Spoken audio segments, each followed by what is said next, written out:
Hi, team. This is George. I'm very excited to be looking through the final projects that some of you have turned in and all of the different artifacts that you turned in last week. I am going through all the artifacts. You should have all the feedback should be completed by this evening. If you don't have any feedback by Saturday, something went drastically wrong and excuse me, and I missed something. With all that said, you are the emerging professionals in our field. What I would like to discuss for just a brief moment is the more we become experts, the more it seems we insulate or distance ourselves from the learner. So I want to give everybody a challenge. Right now, you are very learner centered. You focus on the learning and what the other person is going to take it away. The world's biggest radio station is WIIFM. What's in it for me? Or we'll say WIIFL, what's in it for the learner is the big thing.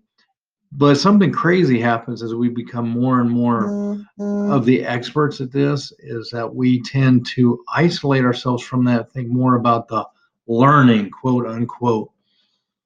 And as we do that, if we don't keep our perspective on the learner, no matter what great tips, tricks, and everything else that we use to make learning happen, it has the wrong focus. So it's not going to create that relationship that the learner needs to have with the content.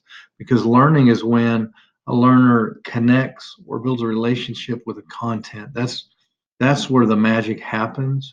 So my challenge to you is every time that you design, think from that perspective and think of ways that you can make that easier for the learner to create that relationship or create that connection with the content. Is it giving them space to struggle? Because sometimes, one thing, I don't know why we don't like to struggle sometimes, but that's one of the greatest learning tools that we have. Learning from mistakes within a classroom are a great tool that we have.